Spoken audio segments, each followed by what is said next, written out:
వికారాబాద్ జిల్లా మైలార్ దేవుపల్లి గ్రామంలో ఆర్టీసీ బస్సులు రాక విద్యార్థులు ఇబ్బందులు పడుతున్నారు. కాలేజీకి వెళ్లే టైంకు బస్సులు రావటం లేదని విద్యార్థులు వాపోతున్నారు.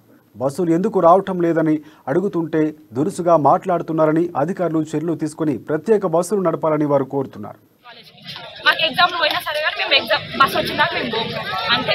మీకు సపరేట్ బస్ కావాలా? ఇప్పుడు సపరేట్ బస్ కావాలి, మాకు సెక్యూరిటీ కూడా కావాలి. బస్సులు మాకు పాస్లు ఉన్నాయి, ప్లస్ మేము ఏం లంచం ఇచ్చి బస్సులు వేసుకోవాలంటే మా వల్ల కాదు. మా ఊరోళ్ళకి మాకు పైసలు కూడా లేవు. మేము బస్సులు ఎందుకు పాస్ ఎందుకు తీసినాం? మరి మేము ఇంతకన్నా ముందు ఎవరు నన్ను అడిగారా?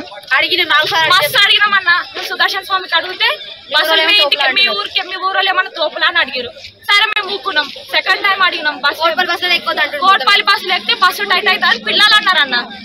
పిల్లలకు కూడా రెస్పాన్సిబిలిటీ లేదు, తల్లిదండ్రులు కూడా చూసలేరు. లంచ వరకు ఏం మాట్లాడినా వాళ్ళు తీరుతున్నారు. మేము ఎన్నిసార్లు అడగాలి బస్సు?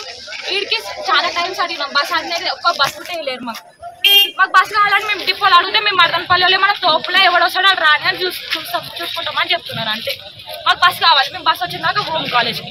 మాకు ఎగ్జామ్లు పోయినా సరే కానీ మేము ఎగ్జామ్ బస్సు వచ్చినాక మేము పోము అంతే. మీకు సపరేట్ బస్ కావాలా? ఇప్పుడు మాకు సపరేట్ బస్ కావాలి, మాకు సెక్యూరిటీ కూడా కావాలి. బస్సులు మాకు పాస్లు ఉన్నాయి, ప్లస్ మేము ఏం లంచం ఇచ్చి బస్సులు వేసుకోవాలంటే మా వల్ల కాదు. మా ఊరోళ్ళకి మాకు పైసలు కూడా లేవు. మేము బస్సు ఎందుకు పాస్ ఎందుకు తీసినాం? మరి మేము ఇంతకన్నా ముందు ఎవరు నన్ను అడిగారా? బస్సు అడిగినామన్నా.